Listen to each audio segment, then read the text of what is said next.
આપણે બલ હોય મિત્રો અને આપણે ચોમાસામાં વરસાદનું વાતાવરણ હોય એટલે બલ કરવી એટલે ઓલા પાંખુંવાળા મકોડા બહુ આવે મિત્રો. તો એના માટે જો તમારે આવા લીટા કરી નાખવાના એટલે પાંખુંવાળા મકોડા બહુ ન આવે મિત્રો અને આપણને હેરાન બહુ ન કરે. અરે કહેના ક્યાં ચાહતે હો. ઘરમાં જો તલ પડ્યા હોય આવા તો એમાં પણ કીડીયું સડી જાય મિત્રો.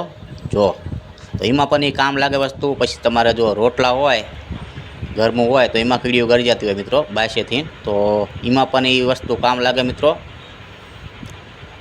અને બીજું કે શાકનું તપેલું હોય તો એમાં કીડીઓ ચડી જતી હોય વધારે, તો એમાં પણ મિત્રો એ કામ લાગે વસ્તુ.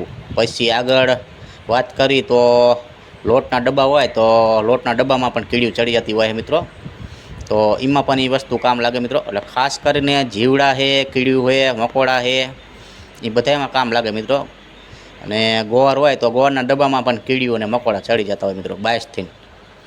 તો એ બધામાં વસ્તુ કામ લાગે મિત્રો. એ એવી વસ્તુ છે તો અમે હું બતાવું તો પૂરો જોઈજો મિત્રો વિડીયો.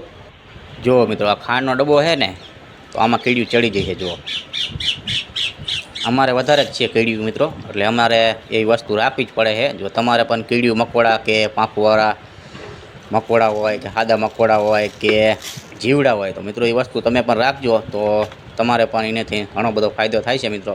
જો એના ખાલી લીટા જ કરવાનો હોય એટલે 22થી જ મિત્રો બધું સેટું રહે આ બધી વસ્તુ. શાબાશ. તો જોઈ લો મિત્રો, આ છે આવો ચોક આવે મિત્રો. આ ચોક તમારે લઈ લેવાનો આ દુકાનમાં જાજા ભાગ મળતો હોય મિત્રો.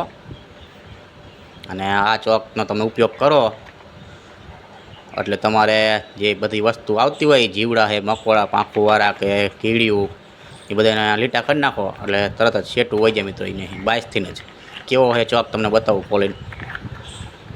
જો મિત્રો આવો કંઈક ચોક હોય જો, અને પછી આવી રીતે લીટા કરવાના હોય મિત્રો. જો આવી રીતે આમ લીટા કરી નાખવાના એટલે એ લીટાની પછી અંદર ન આવે મિત્રો વસ્તુ. જો આપણે બધે લીટા કરી નાખી, શાકના તપેલે કે ઘરમાં એક લોટના ડબ્બા એ બધે લીટા કરી નાખીએ એટલે ન આવે મિત્રો. અને ખાસ મિત્રો આ ચોક તમે હાથમાં પકડો ને એટલે તમારે ધ્યાન રાખવાનું. અને બીજું ગમે અહીંયા છૂટો નહીં મેક દેવાનો, પાછો એની ખોખામાં પેક કરી નાખવાનો અને વ્યવસ્થિત સારી જગ્યા હોય મેક દેવાનો. છોકરા બોકરા ન પકડતા હોય અહીંયા આમ ઊંચે. અને પછી હાથ બગડે આપણા એટલે હાથ ધોઈ નાખવા મિત્રો, કારણ કે આ દવાવાળી વસ્તુ હોય એટલે ખાસ હાથ ધોઈ નાખવાના મિત્રો. સાબુ દઈને ધોઈ નાખો તો સારું, અને એમનામ ધોવો તો હાલે પણ સાબુ દઈને ધોવાય મિત્રો. અત્યારે હું એમનામ ધોઈ નાખું પછી ફરીને સાબુ દઈને ધોઈ નાખીશ. એટલે સાબુ દઈને હાથ ધોઈ નાખવાના મિત્રો આનો ઉપયોગ કરી લઈએ એટલે. લીટા કરી નાખ્યા ને, હવે જુઓ મિત્રો તમને હું જો બતાવું તે આમાં. જો આમથી આમ મકોડો આયલો આવે મિત્રો, એ મકોડો તમને બતાવવું જોઈએ હમણાં. એ કેવો કાયા સેટો ભાગે આની 22થી.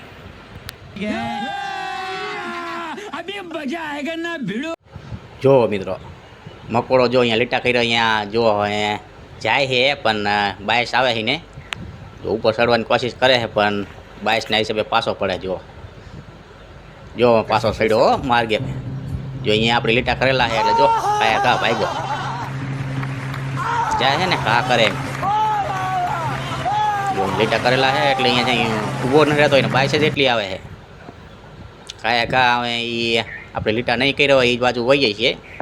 આપણે લીટા આપણે જ્યાં આપણું વસ્તુ બગડે હોય અહીંયા જ લીટા કરવાના મિત્રો. વધારાને શું લેવો કરવો જોઈએ? અહીંયા ભલે વધારે રખડતા હોય મકોડા કીડીયું. વાત તો સહી હે. મકોડો ભાગી ગયો અને કીડીયું જો બહાર શેટી શેટી રખડે છે, કારણ કે બાયણે આગળ આપણે લીટા કરી નાખ્યા છે.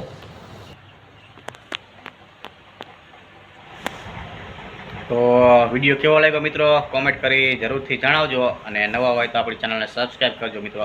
મળશું એક નવા જ બ્લોગ સાથે. તાલક મિત્રો આવજો બધાય, bye bye. A few moments later.